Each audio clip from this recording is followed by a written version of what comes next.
Pensar e coçar é só começar, né? Então, vamos ver. Bom,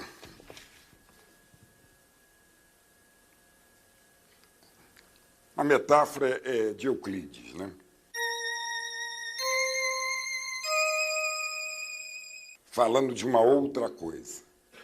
Falando lá do sertanejo com que ele esbarrou na Guerra de Canudos.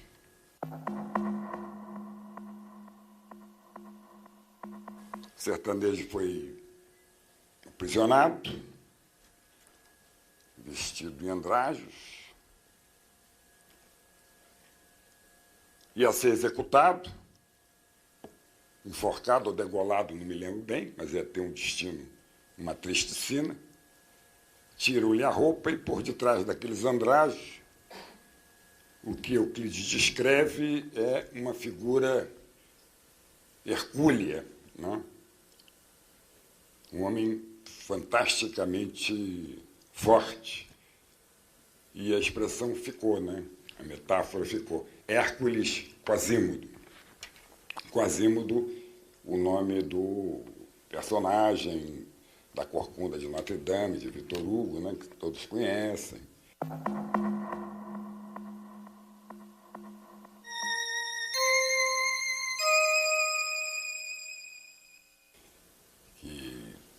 Tinha uma deformação física, enfim. Hércules Quasímodo. Raimundo Fauro, um desses grandes intérpretes do Brasil, termina a sua última reflexão organizada sobre o pensamento brasileiro, onde, aliás, ele pergunta: existe um pensamento político no Brasil?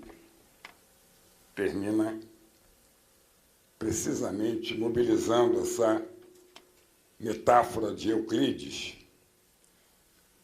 para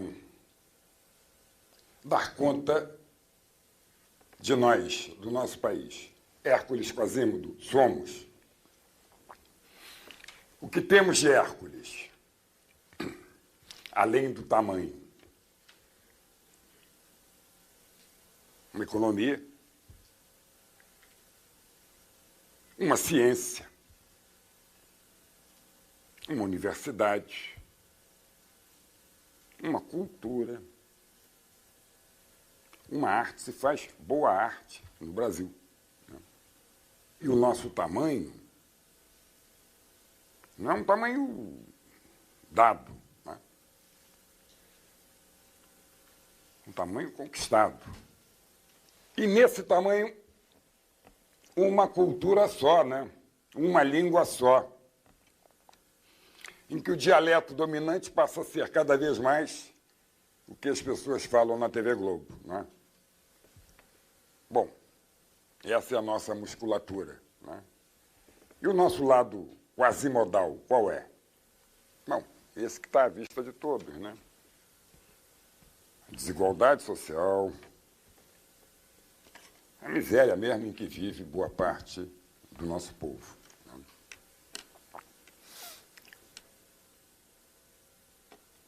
Acho que pensar o Brasil é ter isso como... é ter essa metáfora o tempo todo como presente, né? É possível, a partir dessa boa urdidura que arma o nosso Hércules, nós conseguirmos enfrentar essa dimensão subterrânea de Quasímodo que reina também entre nós. Eu não penso que daqui a gente extraia alguma saída, nem uma perspectiva feliz, né? Isso é uma hora de conversa junto sobre isso. Mas o fato é que se nós quisermos pegar esse problema pelo início,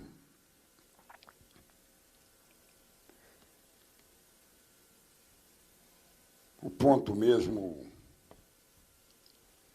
que deve chamar a atenção é o fato de como é que nós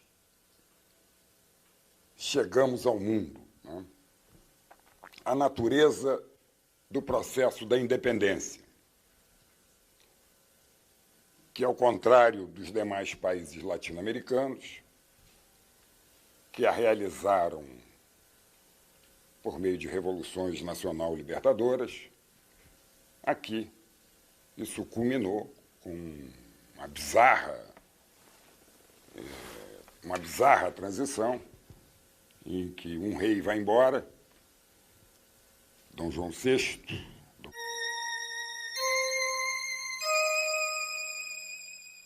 e nos deixa aqui o seu filho, o primeiro imperador de nossas terras, né?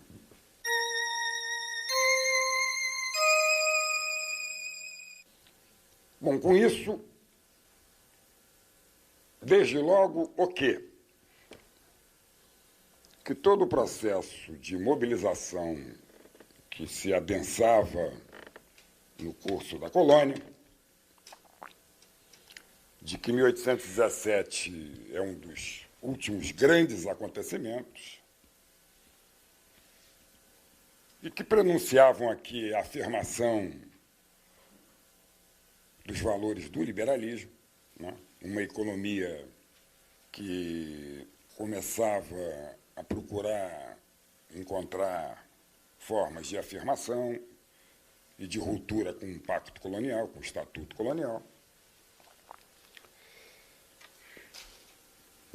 e que podia, pensando contrafactualmente, no laboratório, na história do ser, podia ter gerado situações interessantes, né, do ponto de vista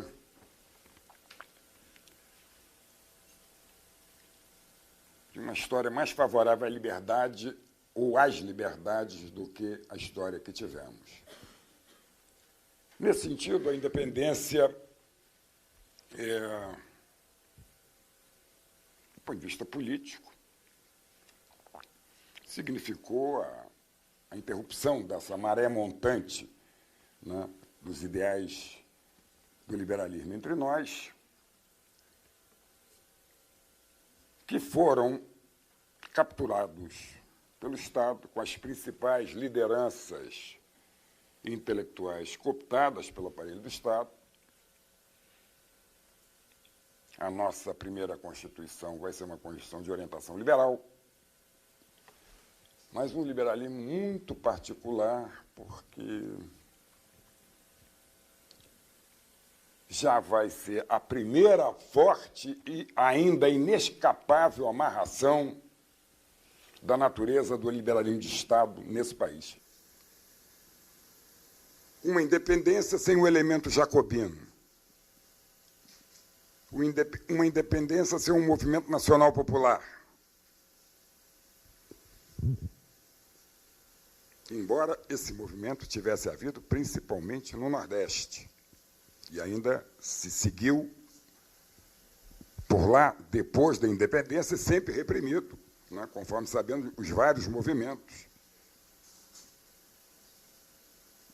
que, de natureza regional, né, no Pará, no Maranhão, na Bahia, Pernambuco,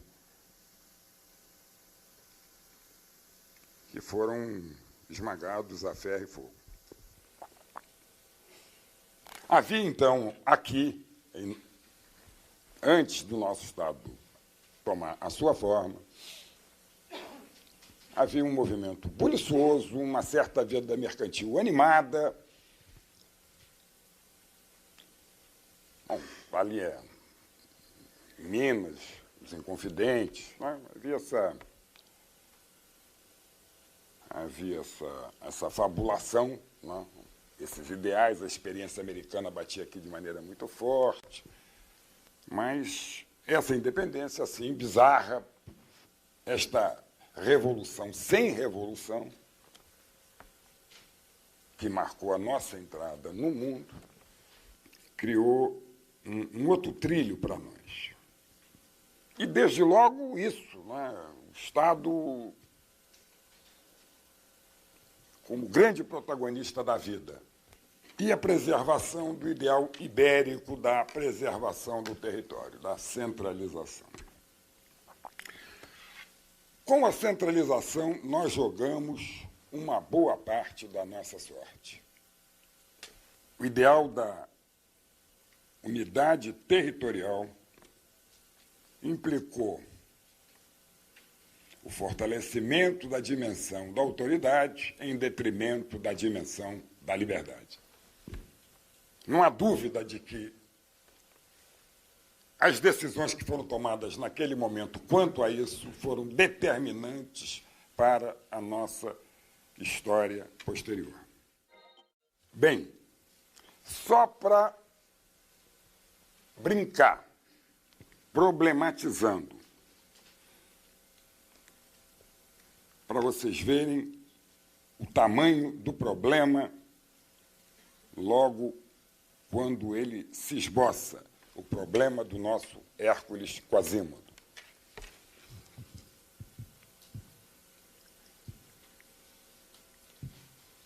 Se ganha o Partido da Liberdade, teríamos a fragmentação. O Nordeste indo embora.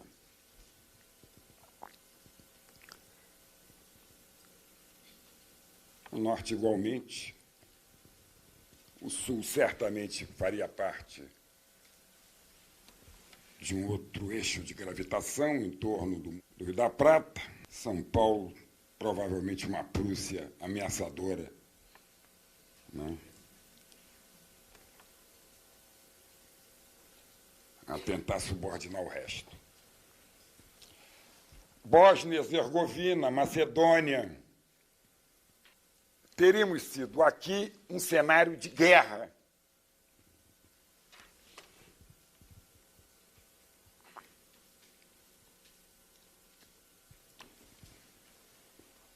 E de guerra civil continuada, né? A balcanização do país. E conosco toda a América Ibérica ia ser condenada a essa má sorte se aqui esse Hércules Quasímodo, lugar de paz, não tivesse exercido sobre seus vizinhos sempre uma influência benfazeja. Mas Quasímodo desde o começo, porque as estruturas jurídico-políticas são liberais e a economia resulta da reatualização ou da reimportação ou da revalorização, melhor dizendo, das estruturas coloniais. Daí até hoje, essa questão que tenta perturbar o debate de que o liberalismo seria uma ideia fora do lugar aqui. Por quê? Compatível ou não compatível, mas porque conviveu com as estruturas coloniais, porque conviveu com a escravidão e depois conviveu com a ordem patrimonial.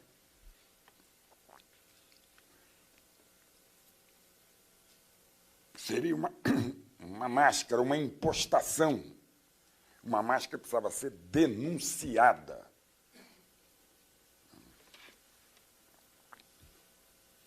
Porque a verdadeira natureza do país estaria onde é de se perguntar para essa bibliografia.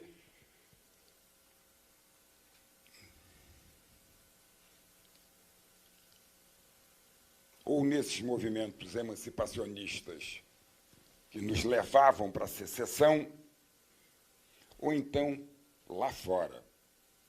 Lá fora. Pensar o Brasil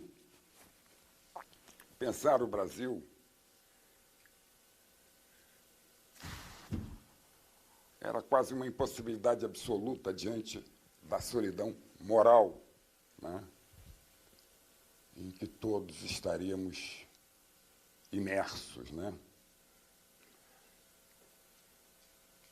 Este arielismo que marca o espírito de Ariel, né, em oposição ao Caliban, né, fúria da natureza, da cultura material, né?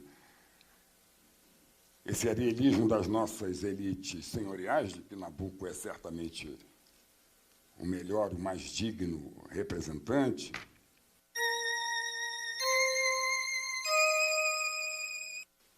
vê no Novo Mundo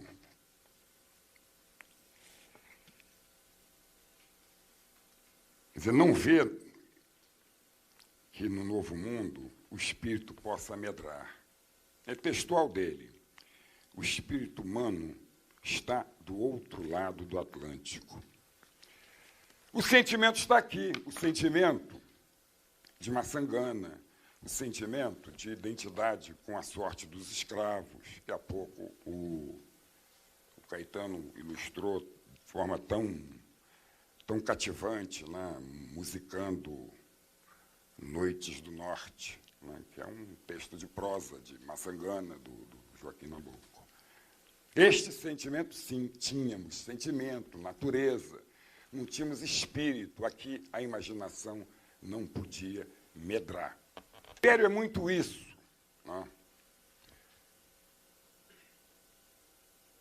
Essa aposta pachorrenta de que um centro iluminado, constituído por elites liberais bem treinadas, mas que estão solitárias nesse mundo por falta de sociedade,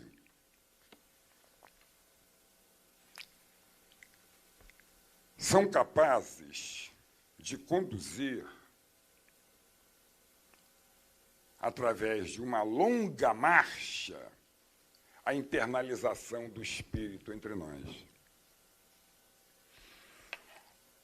Esse é o tema de Visconde Uruguai.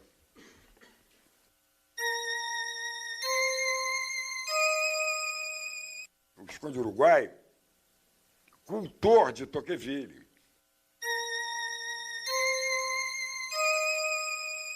Tocqueville da Democracia na América. Mas que, diante do cenário em que se põe, o cenário da nossa solidão, deserta, né,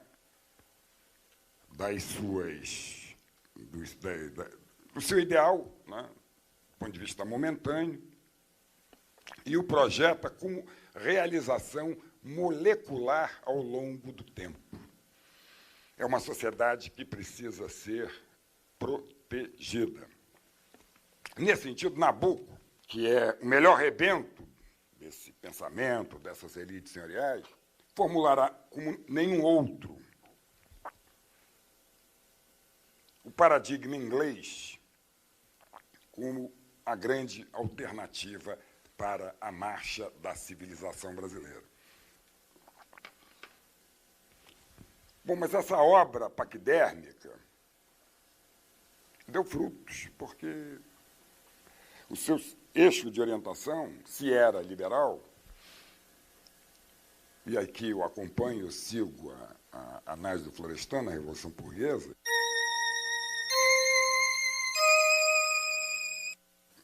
onde há palavras clássicas para descrever esse processo, né, vai permitir, vai favorecer uma floração mercantil, a conversão de papéis das elites agrárias, patrimoniais, em elites agrárias mais modernizadas, né, chamá-las para o mundo do comércio, né, afora vai suscitar, né, a aparição de uma série de novos personagens vocacionados para a vida mercantil, né, de como é que essa vida mercantil não só vem por cima, mas também como ela, né, vem de baixo, né,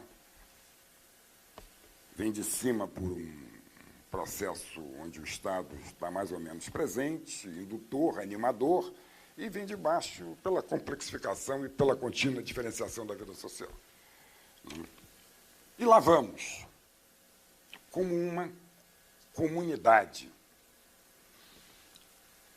com um centro, com um vértice, que a tudo superintende, que a tudo domina, que é o Estado. É pensar, por exemplo, no que foram os magistrados no Império.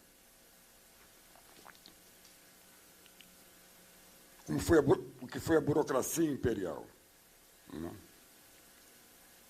deslocada para cada Estado em função das necessidades da melhor intervenção. O recrutamento dessa magistratura, o processo de socialização dessa magistratura e o papel que ela cumpriu ao longo do Império. Mas que versa precisamente sobre a ação desses magistrados no mundo local, levantando conflitos entre senhores e escravos, em que, frequentemente, os magistrados davam ganho de causa aos escravos em desfavor dos patrões. A marcha civilizatória brasileira, hipotecada ao movimento cerebrino das elites, que sabe a cada tempo o que fazer. Ora, a lei do sexagenário, ora, a lei do ventre livre. As transições negociadas, o movimento desse paquiderme que foi o Império. Mas paquiderme marchando sempre numa mesma direção, segundo um plano de orientação, que é o plano da Organização Liberal do Mundo. Havia os que desafiavam isso e diziam: o que nos mata é a centralização. O que nos mata é a ausência de iniciativa.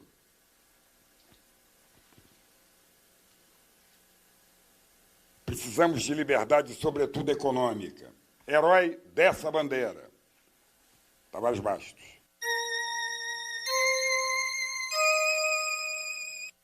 Abertura do Rio Amazonas.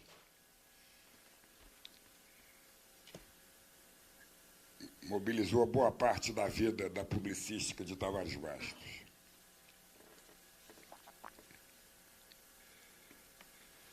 O nosso Estado seria despótico, asiático, algo com quem, uma instituição com quem se devia romper. Agora, essa oposição liberal,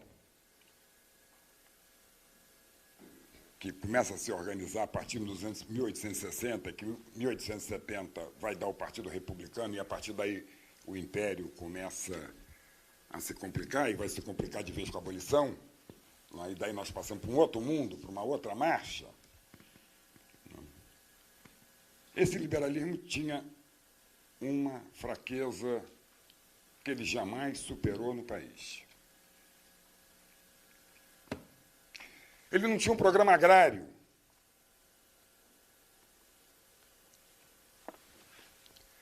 Ele não tinha proposta para os de baixo. Qual era o seu programa no fundamental? Reforma política. Romper com a nossa tradição, essa tradição de dominância do Estado, do público sobre o privado,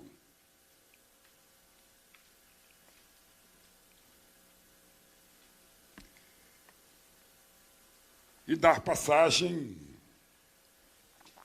aos interesses, ao livre mercado, e que por aí o país encontraria o seu bom caminho. Bom, Tavares de Barros ficou na província, que é um clássico da reflexão social brasileira, não é? A tese, né, A Província, que é o título do livro dele.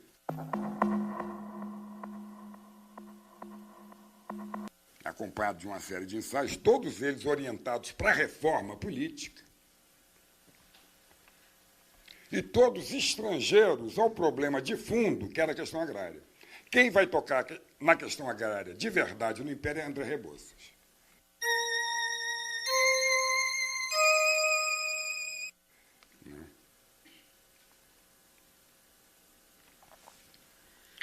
Nabuco fará alguns comentários, mas muito mais ligados à abolição e questão agrária, né, enquanto que Rebouças tem um projeto para a questão agrária de tipo americano, moderno, republicano. Né. Agora, Rebouças é um homem do centro. Né. É um homem do centro. É o homem que vai se exilar com o imperador. Né. Então, que diabo de discurso é esse? Né. É o discurso, é o elogio da autoridade? Bom, mas não devemos elogiar sempre o Partido da Liberdade? Agora, quem foi o Partido da Liberdade entre nós todo esse tempo? Foram... O que Oliveira Viana dizia deles?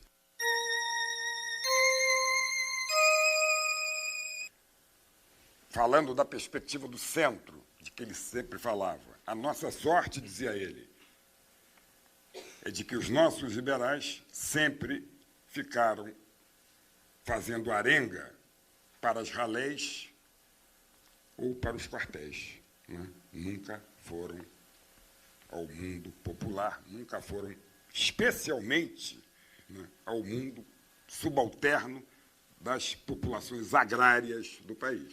Se eles tivessem ido, diz o Oliveira Viana, né, toda essa construção fantástica do Império teria ruído. Né? Bom, porque para ele era a unidade territorial, era o sistema de ordem, mas, enfim, não importa. Né? Mas o diagnóstico é perfeito, de qualquer modo. Né? Porque foi exatamente isso que os liberais não fizeram. Né?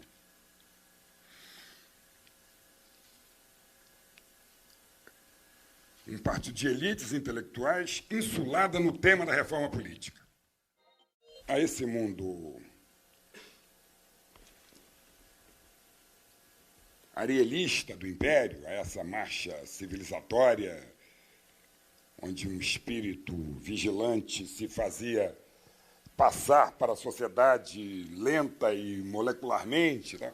Isso é sucedido pelo ímpeto da cultura material que avança no país, especialmente com a cultura do café, São Paulo e província, descentralização, federação,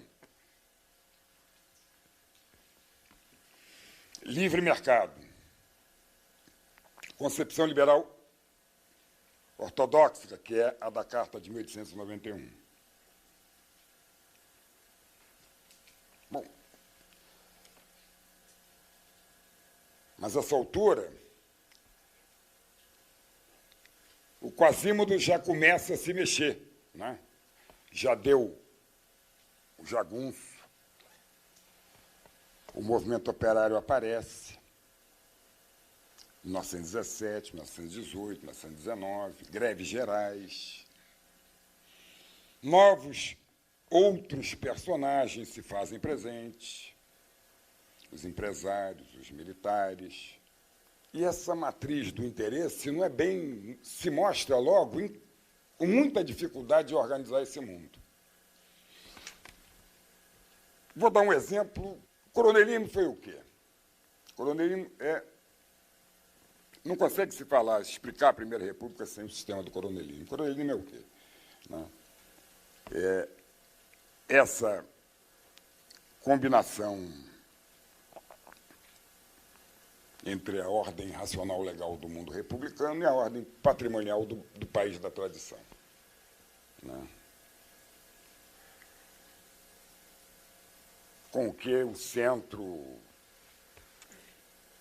chega até mais longínquo Rincão via as práticas da clientela e do sistema de mando coronelístico, né? Que havia de emergente, de novo, de buliçoso na sociedade, de fora, né? De fora. São Paulo foi capaz de governar, o moderno do país foi capaz de governá-lo, né? Mobilizando o atraso, né? São Paulo se articulou com o que havia de mais atrasado no país, né? E maximizou todas as vantagens possíveis nesse sentido, muito especialmente na defesa da sua política cafeeira, né? E, nesse sentido, o domínio paulista, com o tempo, em tudo, foi se demonstrando incapaz de exercer uma hegemonia de fato. Era um particularismo muito grande, capacidade de universalização. O próprio movimento operário, que era muito forte em São Paulo, não conseguia reconhecimento, né? A questão social se torna uma questão de polícia, né? Por declaração de uma grande personalidade política do Estado.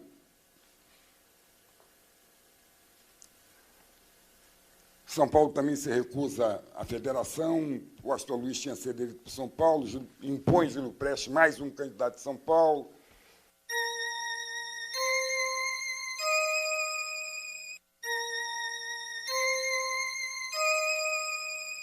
Se juntam aí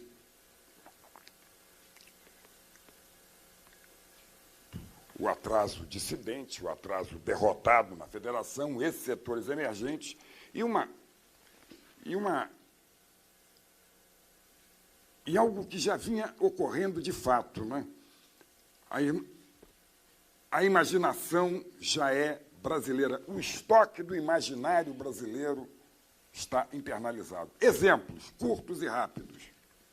Primeiro que tudo, os sertões de Euclides, que é quem começa tudo isso.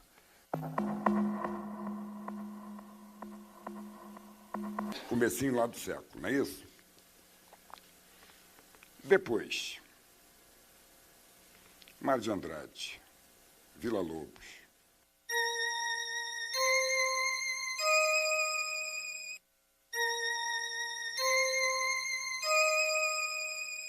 Os sertanistas, os indianistas, Rondon.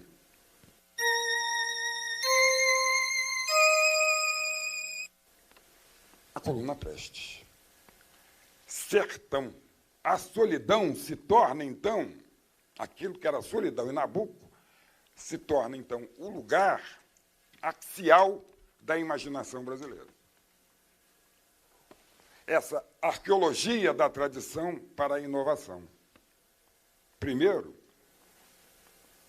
fazer essa arqueologia da tradição, Câmara Cascudo, Mário.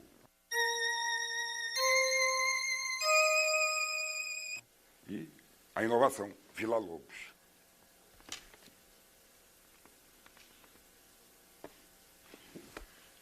Só para não perder a oportunidade, não vai caber nesse tempo, vai ficar um anacronismo, mas vou mobilizar também.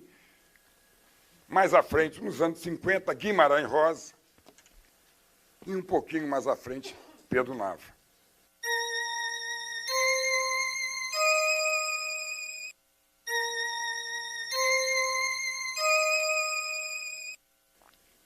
O mesmo movimento de abrir o baú do Brasil. O Brasil não é um país do novo mundo propriamente dito, o Brasil é velho.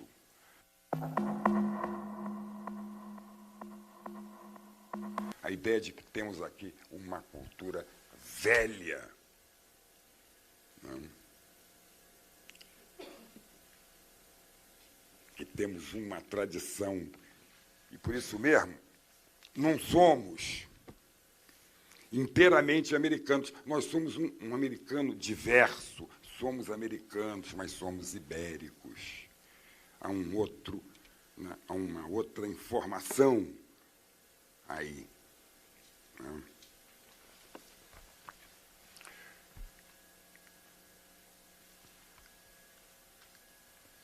Bom, 30 é o quê?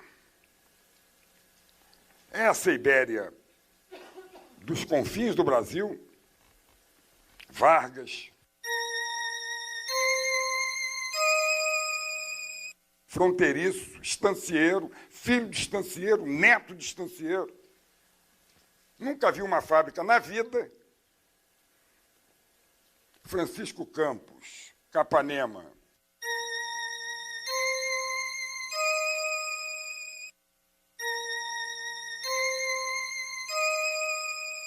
Do interior de Minas Gerais, nunca viram uma fábrica na vida. Rio Grande do Sul e Minas se unem e, com o apoio dessa inteligência que tinha ganho a animação, ao internalizar a sua imaginação, movimento de ruptura com o pensamento das elites senhoriais lá Nabucco, e mais os demais setores emergentes da sociedade, especialmente o mundo do trabalho, o mundo da produção, fazem a Revolução de 30. Né? E restauram a ideia de prevalência do centro, de prevalência do público sobre o privado, e a ideia também, sobretudo, de comunidade. A Constituição de 1937 falava no seu artigo 135 no pensamento dos interesses da nação. Quer dizer, os interesses da nação pensavam. Né? Agora, quem pensava os interesses da nação? As elites políticas do Estado. Né?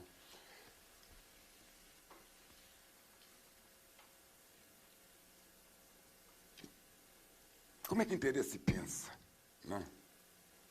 Bom, ele não pensa, só quando ele é submetido a uma racionalidade superior. Né? Havia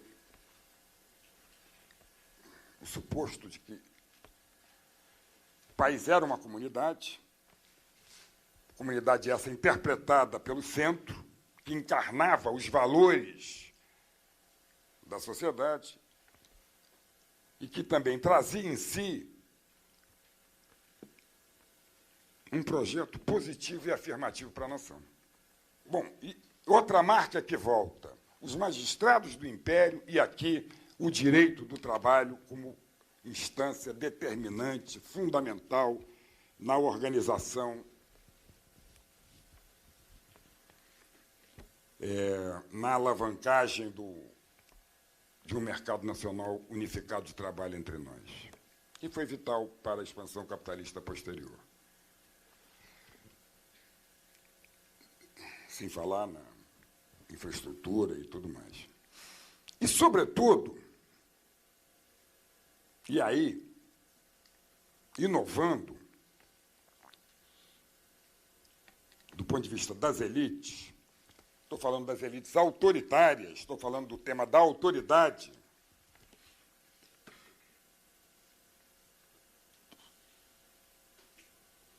formula um projeto muito complexo de pedagogia para o civismo, no interior do sindicalismo corporativo.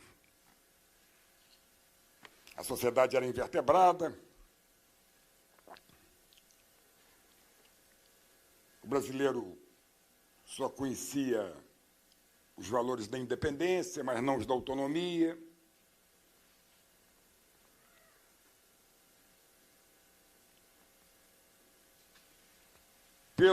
Pelo mundo do trabalho, pela cooperação natural ao mundo do trabalho, e especialmente pela articulação do mundo da produção com o Estado,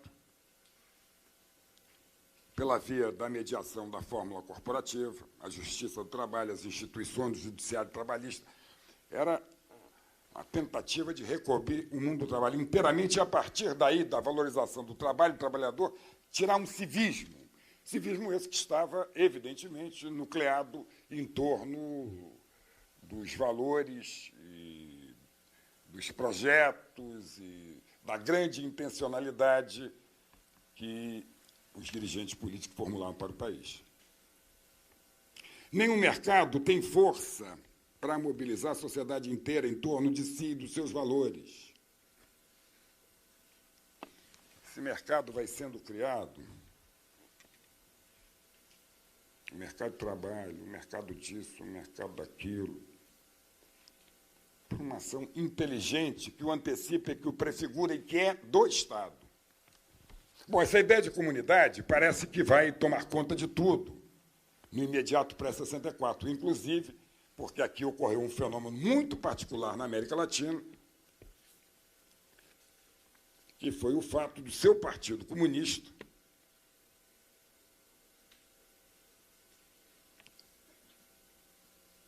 ter feito um culto retórico à luta de classes e ter, na verdade, se comprometido até a raiz dos cabelos com a luta nacional popular.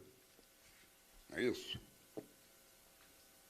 A questão agrária ficou uma questão entregue a sindicalismo rural, uma questão de direitos, e não aquele tema explosivo da Revolução Operário-Camponesa de Lenin.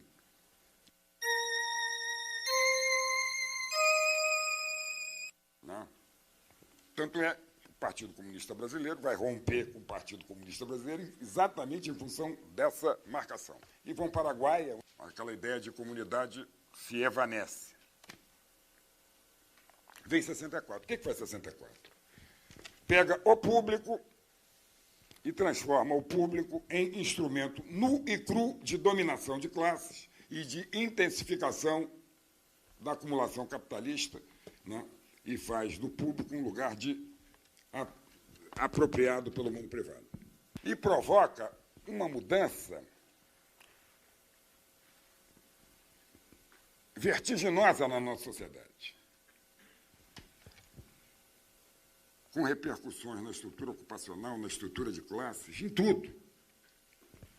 20 anos depois do regime militar, o Brasil acorda e é outro.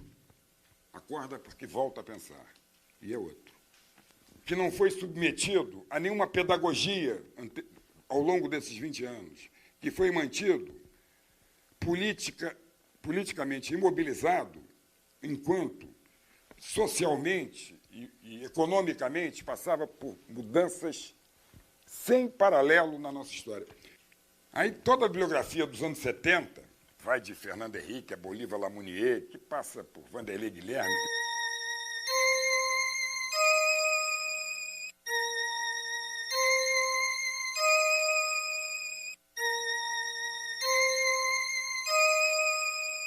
Toda essa nova geração de cientistas sociais brasileiros vai para o espaço. A ideia era de que, findo o regime militar, as instituições da democracia permitiriam que a mobilização social, enfim. O Quasímodo ia se encaminhar, ia encontrar, afinal, encontraríamos o lugar com a democracia, o lugar, a instituição, né, para que as desigualdades fossem combatidas e tal. Íamos chegar lá. Não chegamos, a primeira sucessão presidencial, Collor de Mello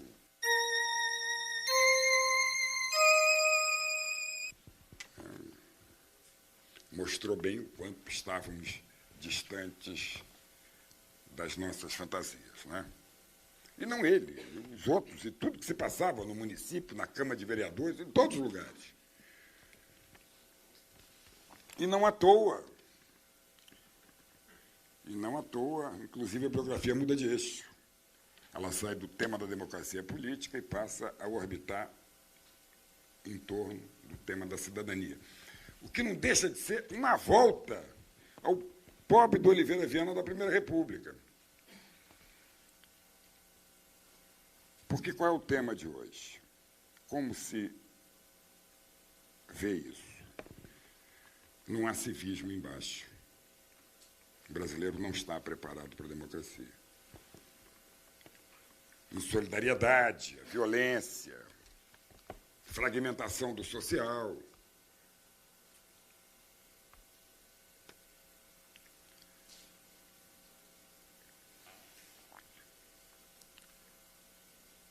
Nisso tudo andamos.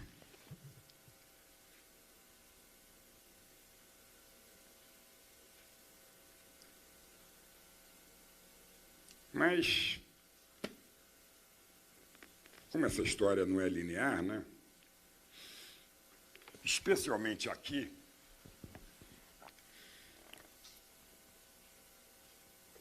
onde nascemos sobre uma forte divisão que ainda não soubemos resolver, esse antagonismo entre público e privado, entre moderno e atraso, entre continuidade e ruptura.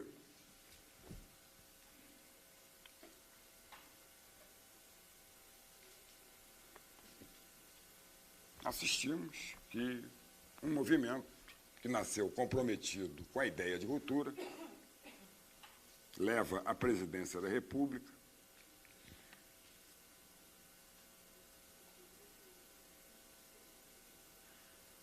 a sua principal liderança,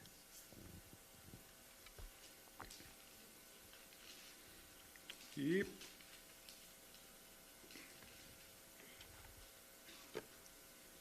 constatamos, ouvimos constatando ao longo do tempo,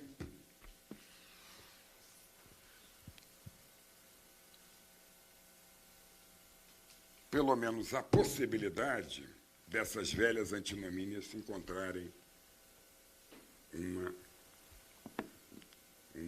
uma boa solução. Porque elas ainda estão aí. Por onde vamos agora? Pelo mercado, pelo Estado. Por onde vamos? Ruptura com a Era Vargas, releitura da nossa história, aprofundamento dela.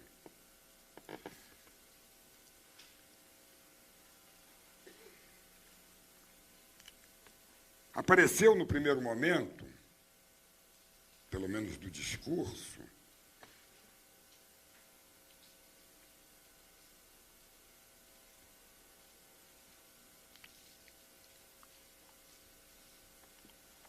que o Partido da Ruptura vinha fazendo novas referências ao Partido da Continuidade. Exemplo, criação do Conselho de Desenvolvimento Econômico e Social, que é de representação funcional, uma criação tipicamente varguista.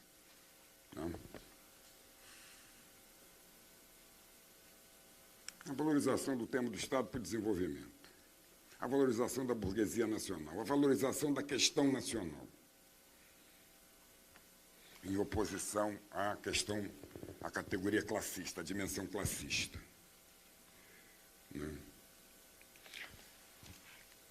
Todos esses polos que, ao longo do tempo, satanizaram a história do Brasil, parecia que tinham encontrado uma leitura passível de harmonizá-los. Hoje, já não sei. Já não sei.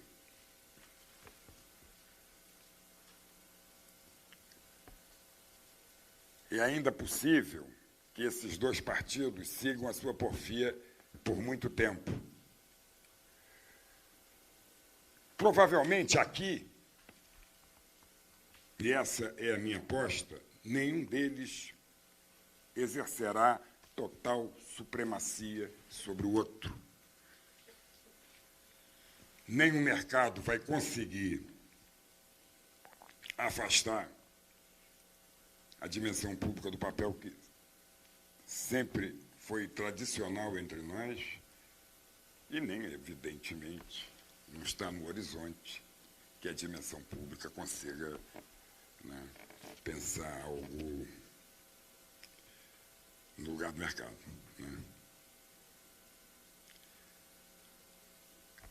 Eu acho que esse é um desafio para nós.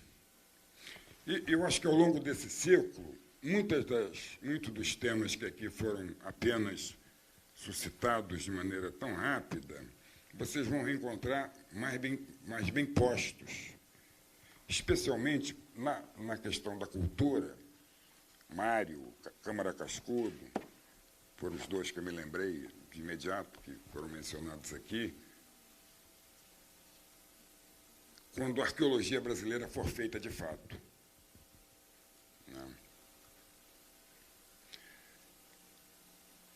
Olha,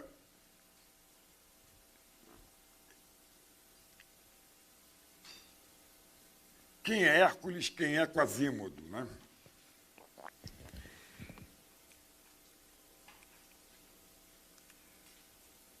Esse lado Quasímodo das nossas desigualdades, eu acho que nós temos que fazer muita força para extirpar. Agora, alguma coisa nas nossas ambiguidades,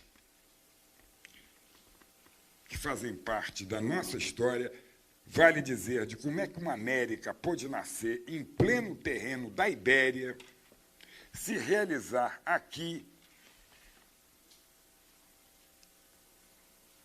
sem desqualificar